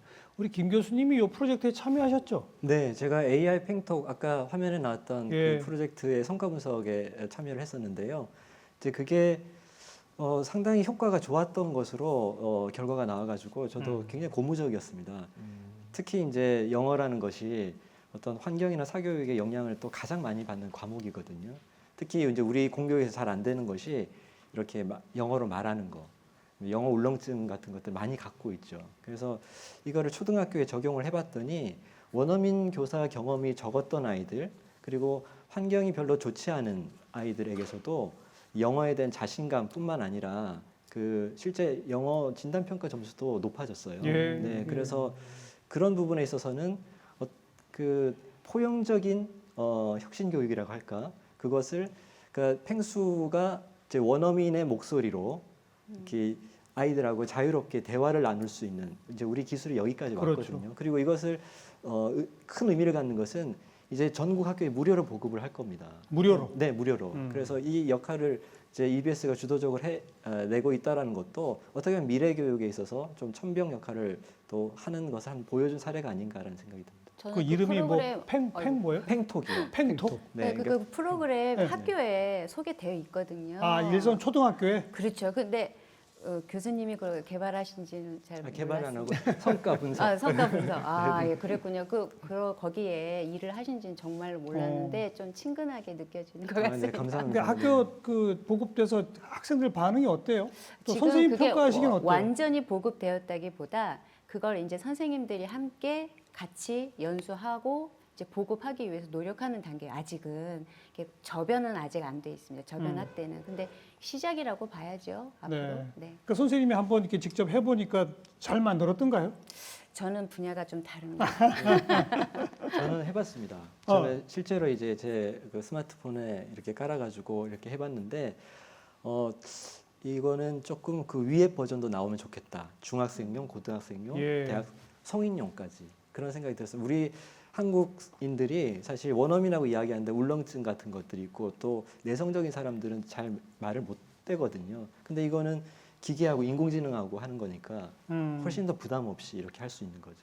뭐 이런 신기술을 적용해서 좀 더 첨단의 어떤 콘텐츠를 만들어내는 것도 중요하지만 이러면 이럴수록 또 세대 간, 계층 간 디지털 격차라는 것도 또 있지 않습니까? 그거는 우리 정 교수님 어떻게 대응해야 한다고 보세요? EBS가. 그 부분이 참 중요한 문제인데요. 그 저는 사실 굉장히 좀 놀랐는데 이 정도까지 그래도 노력하고 있구나라고 보면서요. 근데 이거 정말 다 할 수 있을까? 사실 솔직히 그런 생각이 들어요. 그러니까 EBS 1, 2, 그다음에 여러 가지 다 채널들 다 운영하고 그다음에 재난 시기에 교육 공급하고 막 VR까지 체험시키고 팽톡까지 하고 이게 마치 쭉 보면 다 잘할 수 있을 것 같지만 저는 현실적으로 그게 가능한 프로젝트가 아니라고 보거든요. 지금 화면에 보시듯이 저렇게 채널이 사실 많긴 해요, EBS가. 그런데 저래도 다 할 수 없다. 저는 이게 이제 지금까지 늘려온 거죠. 온갖 이제 교육에 대해서 우리가 한번 잘해보겠어라고 늘려온 건데 이런 사례들이 있었어요. 예전에 EBS에서 스마트폰 처음 도입됐을 때 굉장히 많은 애플리케이션 만들었습니다. 그중에 실제로 가동되고 있는 거 지금 별로 없을 거예요. 그러니까 좋은 의혹이고 좋은 시도인데 사실은 우리가 이렇게 필요해라고 하는 것으로 그치려면 사실은 그거는 겉보기에만 화려해 보이지 실질적으로는 외화내비는 경우들이 되게 많단 말이에요. 말씀하신 것처럼 초점이 뭐냐? 우리가 교육 격차를 해소하는 게 초점이냐? 최첨단 교육을 제공하는 게 초점이냐? 평생 교육이 초점이냐? 아니면 말 그대로 계층 간 격차나 세대 간 격차를 해소하는 게 초점이냐? 이 부분 중에 몇 가지 전략적으로 가능한 걸 뽑아야 되거든요. 그리고 그것을 위해서 지금부터 제작 구조나 온갖 조직 구조들을 바꿔내야 돼요. 사실 그게 더 선행돼야 되는데 결과물만 보여주면 사실 그거를 가능하게 만드는 구조가 실제로 있는지 없는지가 사실 불투명하단 말이죠. 제가 볼 때는 노력은 하고 계시지만 실제로 전략적으로 주목해서 제대로 구조를 바꿔내고 있는가에 대해서는 저는 아직은 약간 좀 유보적으로 보고 있습니다. 뭐 아까도 잠깐 보셨습니다마는 지금 지상파로 EBS 1, 2가 있고요. 또 EBS 플러스 1, 2, 3가 있고 뭐 EBS 2, EBS 아메리카 뭐 이렇게 채널이 여러 가지가 있고 그다음에 플랫폼으로 EBS에 들어오시면은 다양한 콘텐츠들은 뭐 무궁무진하게 지금 가고 있는데 정 교수님 그게 너무 산만하다. 네. 근데 사실 그동안 다 요구를 받아서 한 거 아닌가요? 그렇죠. 바로 이제 그래서 제가 교육부가 그리고 우리 방송통신위원회나 이런 데가 공영방송에 대해서 요구를 할 때 이것저것 다 잘하기를 요구하면 안 된다고 생각해요. 당장 가장 중요한 수요가 어디 있고 가장 필요성이 어디에 놓여 있는가를 스스로 평가를 해서 요구하고 EBS가 그걸 바라면 그쪽으로 이동할 수 있도록 만들어주는 게 필요하다는 거죠. 기존의 유산들을 계속해서 끌고 가다 보면 몸이 너무 무거워서 못 움직입니다. 네. 그리고 이거는 규제기관이 정리를 해줘야 될 필요가 분명히 있습니다. 우리 김 교수님은 또 어떤 또 바람을 갖고 계세요? 네, 저는 그러니까 아까 정 교수님 말씀대로 EBS가 뭐 그동안은 뭐 수능 교육 했다가 지금은 이제 미래 교육, 평생 교육까지 마치 다 끌고 가야 되는 것처럼 이렇게 기대들이 있는데 저는 그 한 방송사로서 힘들다라는 생각은 하거든요. 근데 최소한 뭐는 할 수 있냐면 뚜껑은 열어줄 수 있다. 그래서 예를 들자면 내가 목공을 배우고 싶은 사람에게 목공을 이렇게 시작할 수 있겠구나라는 것들을 일종의 그 평생 교육 입장에서 할 수 있는 욕구를 주는 거죠. 채널을 돌리다 보니까 저게 나왔어. 저걸 해야 되겠다. 그리고 더 디테일한 것들은 아마 이제는 뭐 이렇게 인터넷을 검색을 통해 가지고 학습을 하겠죠. 그래서 처음에 다가가 주는 역할을 해주는 것도 굉장히 큰 역할이라는 생각이 들고요. 그다음에 학교에다가 미래교육, AI 기반으로 한 AI 펜톡 같은 걸 보급하는 것도 끝까지 모든 운영까지 다 할 수는 없을 거예요. 네. 뭐 영어뿐만 아니라 앞으로 수학도 필요할 것이고 그런 건데 이렇게 처음에 선도적으로 치고 나가는 역할들을 해줄 수 있을 거다라는 생각을 하고요.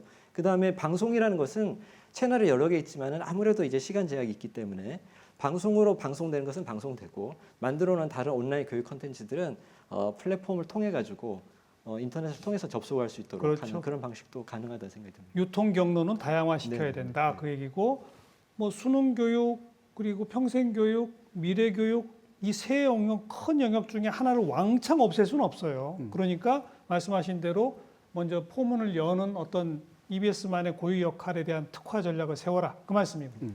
뭐 다른 분도 혹시? 저는 그 전략에 저는 분명히 EBS만의 철학, 교육 철학이 있어야 된다는 생각이 들어요. 그래 지금 제가 볼 때는 좀 우왕좌왕하고 있는 어떤 그런 측면. 사실은 이 온라인 교육만 해도 이미 몇 년 전부터 이야기되고 있었거든요. 근데 뭐 입시란 벽 때문에 뭐 때문에 계속 지연되고 있다가 사실은 이 코로나 때문에 참 역설적이게도 갑자기 훅 다가온 거예요. 급진전했죠. 그렇죠. 그렇다면 정말 EBS가 교육처럼 무장했더라면 이미 몇 년 전부터 이미 이런 상황들에 대해서 예상하고 예측할 수 있는 그 정도. 물론 지금 이걸 이뤄냈기 때문에 박수 받을 일이긴 하지만 좀 더 교육 방송이라면 전문적인 모습으로 좀 거듭나야 되지 않을까. 그래서 저는 가장 중요한 게 여기 있는 PD님들 많이 계시지만 그냥 지상파 PD님들 아니고요. 종합편성 채널 아니고요. 교육 방송 PD님들이다라는 전문성, 교육 철학 이런 것을 좀 확고했으면 좋겠다는 그런 생각 다시 한번 해봅니다. 네. 교육 방송만의 철학으로 내부적 또 소통도 정말 필요할 것 같네요. 근데 방법도 중요하지 않을까요? 예, 이렇게 철학도 다 있어야 하지만 저는 학교에서 요새 그 강조하고 있는 것은 창의성이에요. 창의성. 네. 근데 이 창의성은 창의적이 되어라라고 얘기한다고 절대 되는 게 아니거든요. 놀게 해줘야 돼요. 마음껏 한번 놀아봐 이렇게. 그러니까 작년 같은 경우에 EBS에서 좀 영향력이 있으신 분과 함께 대화를 할 기회가 있었어요. 네. 그분께서 이런 말씀을 하시더라고요. 팽수 제작진에게 마음대로 해봐라. 그렇죠. 예, 굉장히 저는 그 말이 인상적이었어요. 교육방송국이라고 해서 이렇게 만들어야 돼가 아니라 자네들이 한번 마음껏 만들어 보게. 예. 그런 정신이 도전 의식이 이제 성공을 할 수 있었지 않았나. 네, 그렇게 생각합니다. 오늘 뭐 시청자분들의 반응도 그렇습니다만 네 분의 말씀도 이렇게 들어보면 공적 책무로 해야 할 일도 많다. 그거에 대한 전략적 마인드도 세워라. 게다가 또 그걸 재밌게 만들어라. 그리고 뭐 공짜니까 보는 게 아니라 정말 양질의 콘텐츠로 그걸 만들어라. 뭐 하라는 게 이렇게 많으십니다. 그런데 그러면 재원이 있어야 그런 일들을 제대로 할 수 있지 않겠습니까? 그렇죠. 공영방송은 공적 자금이 투여가 돼야 되는 거고요. 여러분 KBS가 공영방송이죠. 그래서 TV 수신료를 받아서 운영한다는 건 많은 분들이 알고 계십니다. 지금 수신료가 2,500원, 81년부터 지금까지 40년 동안 2,500원인데 EBS도 그 수신료의 일부를 받고 있다는 사실 여러분 알고 계세요? 뭐 여러분 알고 계시죠? 우리 시청자 참여단 여러분은 알고 계십니까? EBS가 수신료의 일부를 받는다는 거. 알고 계신 분 손도 한번 들어보세요. 손 드신 분들이 한 10%? 잘 몰랐다고 X표 하시는 분들이 많이 계신 것 같은데요. 수신료를 받고 있습니다. 네. 자, 그러면 2,500원 중에 EBS가 그 수신료를 얼마를 받을까? 우리 국민들께 한번 여쭤봤어요. 얼마를 받고 있다고 생각하십니까? 몇 가지 보기를 드렸어요. 네, 1,500원, 1,000원, 500원 이런 보기를 드렸더니 1,000원이나 500원쯤 받는다는 응답이 제일 높았습니다. 그런데 생뚱맞게 갑자기 70원이라는 보기를 저희가 드렸잖아요. 왜 그랬는지 아세요? 실제로 70원. EBS가 70원을 받고 있거든. 2,500원 중 70원. 그건 알고 계셨어요? 알고는 있었습니다. 이 선생님도 알고 계셨어요? 저는 몰랐어요. 그런데 70원 그러니까 좀 감이 오히려 안 와요. 왜냐하면 70원을 본 지가 너무 오래돼서 70원 보신 적 있어요? 그러니까 저는 솔직히 요거 들으면 좀 미안하더라고요. 제가 아까 번개맨 얘기했잖아요. 저는 진짜 일요일 날 그 번개맨만 나오면 너무너무 행복한 거예요. 그런데 저희 집이 세 식구니까 꼴랑 1년에 210원 낸 거예요. 그러니까 210원 동안 이 번개맨의 행복을 누렸다? 많이 미안하더라고요. 많이 미안하더라고요. 네. 70원인데 왜 210원이 됐어요? 3명이니까. 3명이라고 수신료를 3번 내나요? 한 집이 그럼 70원이었어요? 그럼요. 세상에나. 더 얼굴을 못 듣겠습니다, 제가. 1인당으로 알고 계셨어요? 저는 1인당으로 알고 있었어요. 가구당입니다, 가구당. 너무하네, 정말. 2,500원 자체가 가구당입니다. 아, 그렇군요. 너무 미안하다, 번개맨. 사실 저도 2,500원 중에 70원인 건 오늘 처음 알았어요. 그리고 그 2,500원이 어떻게 배분되는지 한번 보시겠습니까? 대부분이 KBS에 물론 갑니다. 그런데 나머지가 전부 EBS로 오는 게 아니라 한국전력공사가 EBS의 2배 이상을 가져가는 구조로 돼 있더라고요. 이렇게 그래서 2,500원 중에 2.8%인 70원만 EBS에 배분이 되고 있는 상황이고요. 이러다 보니까 EBS의 전체 재정에서 이 수신료가 차지하는 비중은 정확히 5%에 불과합니다. 나머지는 다 교재 팔아서 하는 건가요? 그러니까 나머지 95%는 각종 교재 판매, 그다음 안쓰럽다. 광고가 또 계속 많이 붙죠. 네. 예. 이런 어찌 보면 이제 공영방송, 교육 공영방송이지만 안정적 재원이 부족하다라는 이 상황, 정 교수님 어떻게 해석해야 합니까? 제가 EBS 와서 이런 얘기를 하면 환영을 안 받을지는 모르겠는데요. 냉정하게 말해서 수신료 제도의 구성은 EBS를 염두에 두고 만들어진 게 아닙니다. 그리고 EBS는 특수한 지위를 가지고 있는 교육공영방송사이기 때문에요. 교육부하고의 특수한 관계를 가지고 있어서 출발한 거예요. 그래서 원래 교육공영방송사로서의 EBS는 교육부가 책임을 져야 되는 구조였었습니다. 그리고 기존의 수신료라고 하는 건 KBS가 독점하는 구조였죠. 근데 이게 어느 순간에선가 이제 다 공영방송이라고 묶이게 되면서 사실은 교육부가 약간의 방관하고 있는 그런 상황에서 결국 수신료 70원뿐이 안 가져간다니 너무하잖아 이렇게 이제 바뀐 거예요. 근데 저는 이거는 제도적인 관점에서 보면 온당한 담론은 아니라고 보고요. 문제가 있다면 제도로 바꿔야 됩니다. 70원이 크다 적다의 문제로 가서는 안 되고요. 결국에는 헌재가 이런 그 결정을 내렸습니다. 우리나라의 수신료는 공영방송에 대한 분담금이다. 그리고 시민들도 인식을 하고 있잖아요. 공영방송에 대해서는 수신료를 나눠줘야 된다. 그러면 실제로 우리가 감당해줘야 될 공영방송이 어느 정도 크기고 어느 정도를 내야 하고 그중에 얼마씩을 배분해줘야 되는가를 새로 구성을 해야 되는 거죠. 사회적 공론에 붙여야죠. 네. 그래서 지금의 어떤 몇 퍼센트의 논쟁은 굉장히 작은 논쟁이다. 예. 그럼 미안하다면 우리가 공영방송 전체를 위해서 얼마를 감당해 줘야 될 거고 그중에 얼마가 우리 교육을 위해서 쓰여야 된다라고 보는가라는 부분에 대해서 사회 전체가 답을 해야 된다. 너무나 지당하신 말씀인데 그러나 이제 전 세계 공영방송을 연구한 전공자의 입장에서 공영방송이 공적 자원이라고 하는 안정적 재원이 없다면 결국은 시장 논리에 휩쓸리게 되잖아요. 그럼 공영성과 충돌하는 거 아닙니까? 그 점은 어떻게 보세요? KBS도 이미 그렇습니다. KBS도 절반은 광고에서 얻고 있고요. 광고의 수익이 줄어들기 때문에 따라서 수신료를 올리지 않으면 안 되는 그런 상태에 빠져 있는데 사람들은 수신료는 내고 싶어 하지 않습니다. 이 딜레마를 어떻게 해결할 것인가의 문제거든요. 제가 아까 교육부 문제를 얘기한 건 사실은 EBS에 대해서 교육부가 미래지향적으로 자금 지원을 해줄 수가 있습니다. 혁신을 위해서. 그다음에 방송의 제작을 위해서는 수신료를 좀 더 키워서 나눠 갖게 만드는 방법도 가능합니다. 다시 말하면 되게 줄어들고 있는 물 가지고 서로 이렇게 막 얘기하는 게 아니라 이 물 자체를 키울 생각을 해야 돼요. 전체 크기를 키우는. 그렇죠. 그리고 이 물을 키우는데 저는 EBS가 굉장히 큰 어떤 키를 쥐고 있다고 생각을 합니다. 왜? 사람들은 EBS를 그래도 사랑하거든요.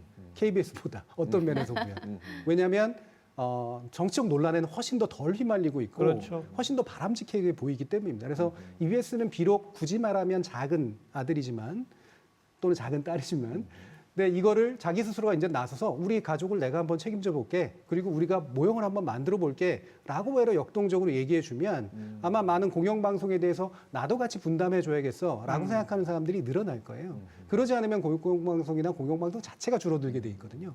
방금 말씀해 주신 상업지원이나 이런 것들에 너무 의존하게 만들 때 우리들에게 어떤 일들이 벌어질 것인가에 대해서 우리가 같이 고민해야 되는 그런 상태는 분명합니다. EBS가 아직은 그렇게 막 시청률에 목매달고 상업적으로 흐르고 이렇게 이미지는 아직은 아니죠. 어떠세요? 네, 뭐 EBS 보면서 광고 때문에 그렇게 불편할 만큼 뭐 중간 광고라든지 긴 광고가 뭐 거슬리게 했던 것은 없는 것 같은데요. 그런데 아까 전체 예산 중에서 5% 정도만 공적인 부분 수신료로 충당하고 있다는 것은 어찌 보면 우리가 공공재라는 것 자체가 경제학에서 이야기하면은 배제 불가능하고 그다음에 경합적이지 않아서 누구나 참여할 수 있는 거죠. 그러다 보면 어떤 유혹이 생기냐면 무임승차하고 싶잖아요. 그래서 40년 동안 사실 수신료가 2,500원에 묶여 있는 것도 아마도 이제 지극히 당연한 경제 인간의 심리에 바탕을 두고 있는 것일 텐데, 근데 이 문제를 풀려고 하면은 우리가 보통 공공재 이 재원을 마련할 때는 공적 재원에 대해서는 그 수요 조사를 합니다. 그래서 얼마나 낼 용의가 있는지, 혹은 EBS라는 것이 없어진다라고 하면 너는 얼마나 보상을 받아야 된다고 생각하는지. 후자의 질문이 더 정확한 질문인데요. 그래서 아까 국민들 여론조사에서 EBS가 어느 정도의 가치가 있다, 또 어느 정도는 돼야 된다라고 생각했던 것이 아마 조금 더 그 진정한 그 내면의 가치를 더 반영하는 것이 아닌가 생각이 듭니다. 뭐 단도직입적으로 쉽게 표현하면 국민들이 공영방송을 신뢰해 줘야 수신료를 증액을 하던 정부 예전 투입을 하던 국민들이 박수 쳐주고 동의해 줄 거 아닙니까? 근데 지금 공영방송 전반, 특히 지금 아까 정 교수님 표현에 의하면 KBS 같은 경우 정치적 논란 때문에 국민들의 신뢰가 좀 적다 이거 아닙니까? 근데 정작 수신료에 조금밖에 못 받는 EBS가 그나마 좀 신뢰를 갖고 있으니 EBS가 그런 역할을 해라, 거기까지 해라 이런 말씀이시잖아요. 참. 공적 자금의 큰 파일을 어떻게 설정하고 어떻게 키워나갈 것인지에 대한 문제 제기까지 좀 우리가 해라. 글쎄요. 어떻게 생각하세요? 근데 진짜 지금 들어보니까 그러네. 그러니까 이제까지 늘 제 사고는 뭐였냐면 EBS가 운영되는데 수신료를 얼마를 지급해야 되지? 그 사고만 했었는데 만약 EBS가 지금 없어진다면 어떻게 되지? 라는 생각이 드니까 갑자기 소름이 돋는 거예요. 왜냐면 이건 너무 당연히 이제까지 있어 왔고 또 있어야 되는 어떤 그런 생각이 들었었는데 없어진다? 야, 이러면 70원은 좀 너무한데? 라는 생각이 들면서 뭔가 위기의식? 이런 게 좀 느껴지네요. 질문이 달라지니까 답변도 달라지는 것 같아요. 아마 한 달에 70원 보상으로 EBS를 포기할 수 있는 분들은 네, 아니실 그렇죠. 거예요. 예. 우리 일반 국민께 그러면 수신료 2,500원이라는 전제에서 EBS한테 얼마 정도 가는 게 적절하다고 생각하십니까? 마음껏 액수를 적으시게 했어요. 이걸 평균을 내봤거든요. 그랬더니 무려 1,068원 90전 이렇게 나왔습니다. 그러니까 1,000원 넘게는 2,500원 중에서 1,000원 이상은 EBS에 가는 게 적당하다라고 일반 국민들은 평가하신다는 거예요. 어떻게 생각하십니까? 이거에 EBS가 너무 고무되면 안 된다고 생각합니다. 아이 그럼요. 네. 왜냐하면 아까도 이제 처음에도 얘기했지만 호의를 가지고 있는 시민들은 주어진 것 안에 되도록이면 많이 EBS에 주고 싶어해요. 하지만 제도에 대한 이해는 시민들은 잘 못하시잖아요. 어떻게 KBS가 구성되어 있고 어떻게 EBS가 구성되어 있는가, 어떻게 수신료가 쓰이는가. 결국은 이거는 맡겨진 책임에 대해서 이미 제도가 구성해 놓은 책임에 대해서 공공이 부담을 져주는 거거든요. 그러니까 더 많이 주고 싶다고 해서 그만큼의 책임과 기능이 늘어나는 게 아니라고 하는 것이죠. 그 기능을 처음부터 부여해 줘야 돼요.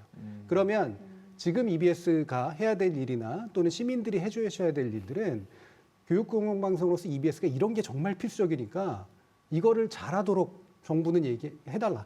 그리고 그것을 위해서라면 나는 이만큼 내겠어. 그렇죠. 라는 식으로 논리가 돼야 되는 거죠. 예. 그래서 나는 1,000원이라도 낼 의향이 있으니까 2,500원 이만큼 떼져들다가 아니라 예. 1,000원 이상은 낼 의향이 있으니까 그만큼의 더 큰 책임과 더 큰 기능을 EBS에게 해줘. 네. 라고 요구를 해주시는 거. EBS가 그걸 받아 안는 게 저는 제일 중요한 문제라고 생각합니다. 네. 김 교수님. 네, 지금 이제 2,500원 가지고 KBS하고 EBS가 또 이렇게 어떻게 보면 뭐 제로섬 게임을 해야 되는 그런 상황은 아니라고 생각해요. 조금 더 생각해 보면 KBS는 KBS대로 공영성을 갖고 있습니다. 국가 재난 기본 방송이기도 하고 그 다음에도 국악같이 이렇게 전통을 계승하는 방송도 해야 되고요. 그래서 저는 공영 방송이 지금 우리 사회에서 어떻게 평가되고 시민들에게는 어떤 책무성을 갖다가 스스로 지고 있는지에 대해서 좀 스스로 좀 보여줘야 되는 시기인데 그렇죠. 보여주는 방법 자체에 대해서는 아까 말씀드렸던 좀 현명한 어떤 그 전략적인 접근이 필요하지 않은가라는 생각이 듭니다. 그 부분에 하나만 더 말씀드리면 네. 지금 KBS가 굉장히 잘못하고 있는 게 있어요. 지금 수신료 인상 논의를 하고 있고 이사회에서 결정이 아마 날 텐데 국민들의 관심하고는 굉장히 떨어져 있거든요. 물론 여러 가지 수기 과정을 겪어서 뭐 이제 했다라고 정당화를 했습니다만 사실 국민들의 일반 정상은 굉장히 떨어져 있습니다. 이때 KBS가 아무리 제도적으로 이사회가 결정하도록 돼 있는 구조라고 하더라도 실질적으로 결국 국회를 통과하지 않으면 안 되거든요. 결국은 국민들의 동의를 얻어야 된다는 소리입니다. 그러면 애초부터 EBS와 함께 움직여야 돼요. 공영방송 전체를 같이 감당해보자라는 식으로 움직이고 우리가 같이 어떻게 협력해서 새로운 공영방송을 만들어 볼 테니 그래서 수신료가 이만큼 필요해가 얘기가 돼야 되는데 사실 배제된 채 이야기가 진행되고 있는 거죠. 이 부분은 굉장히 중요한 실수입니다. EBS로서는 더더욱 교육 공영방송으로서 열심히 하는 모습을 보여드리고 국민들의 신뢰를 더 크게 얻는 것, 이게 제1번 과제입니다. 그런 신뢰가 밑바탕이 되지 않으면 아무런 논의도 더 이상 진전될 수가 없죠. 아무튼 최선을 다해서 EBS 공적 자금이 좀 더 가야 되겠다. 이런 반응들이 나오도록 노력하는 게 EBS가 해야 할 일인 것 같고요. 뭐 우리 정 교수님 말씀을 듣고 KBS도 좀 그런 동반자 전략을 써줬으면 하는 그런 말씀도 좀 드려보고 싶고.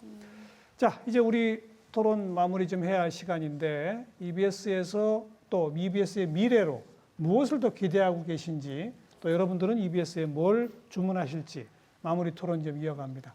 먼저 우리 국민 일반 여러분께 EBS에서 더 많이 보고 싶은 프로그램이 뭡니까? 라고 여쭤봤어요. 그 결과를 한번 보시죠. 네, 역시 다큐멘터리가 제일 많아요. 앞으로 다큐멘터리를 더 보고 싶다라는 응답이 제일 많다는 얘기는 그동안 EBS 다큐멘터리가 괜찮았다는 얘기죠. 이제 그런 뜻이고요. 그 다음에 직업교육, 평생교육, 지식강연, 그다음 원격교육, 뭐 다양한 그런 요청들이 지금 나오고 있었습니다. 저희 시청자 참여단 가운데 한 분 또 좀 연결해서 앞으로 어떤 프로그램들을 더 보고 싶으신지 한번 또 말씀 마저 들어볼까요? 연결돼 있습니까? 네, 안녕하세요. 예, 자기소개 좀 해주시겠습니까? 네, 광주에 사는 대학생 서정웅이라고 합니다. 대학생이세요. 네. EBS 자주 보세요? 네, 자주 보고 있어요. 예. 네, 저 스페이스 공감 같은 프로그램 되게 좋아하거든요. 스페이스 공감. 아주 네. 수준 높은 공연 프로그램이잖아요. 네, 네, 맞아요. 네. 앞으로 EBS에서 더 보고 싶은 프로그램은 어떤 것들입니까? 사실 요즘에 코로나 사태가 너무 심해져가지고 그 사람들이 좀 우울하거나 불안감 같은 거에 좀 많이 시달리고 있잖아요. 그래서 조금 좋은 강연이나 공연 이런 것들을 통해서 좀 더 사람들의 우울감이나 위로감 이런 걸 좀 더 극복해 줄 수 있는 프로그램이 좀 많이 있었으면 좋겠어요. 맞아요. 뭔가 희망을 주고 우울감을 없앨 수 있는 그런 프로그램.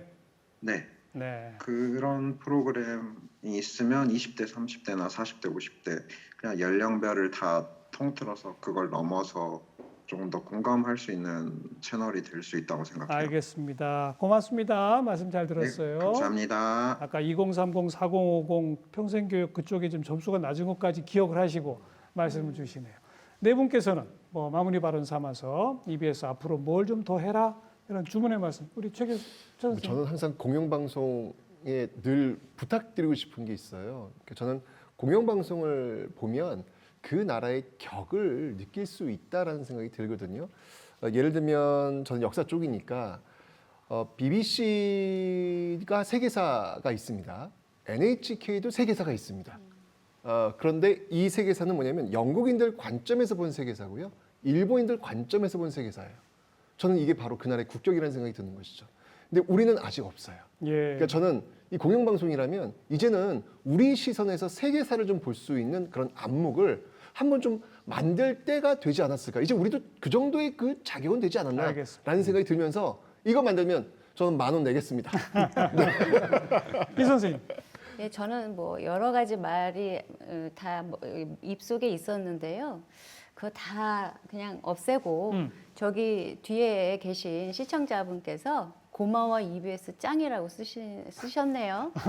예, 그냥 그게 제 마음인 것 같아요. 뭐 네. 여러 가지 말이 있을 수 있지만 저 한마디로 제가 그냥 가름하겠습니다. 김 교수님. 네, 저는 뭐 유아, 뭐 뽀로로, 펭수 뭐 이것도 넘어서서 아까 어르신들이 또 글 배우시면서 행복해하시는 걸 봤는데요.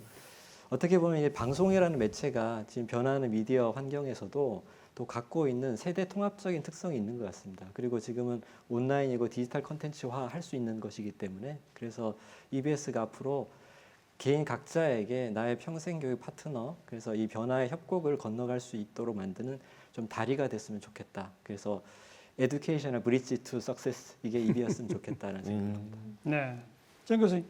저는 세련된 조력자가 되어달라 이런 말을 드리고 싶은데요. 선생님이 아니라 선생님도 이제는 조력자가 돼야 되잖아요. 결국에는 우리가 첫 번째 생애 공교육, 두 번째 생애 직업세계, 세 번째 생애 은퇴 이후의 세계인데 이 각각의 관문을 통과하기가 굉장히 어렵잖아요. 많은 분들이. 이 관문마다 딱 보니까 옆에 EBS가 있어.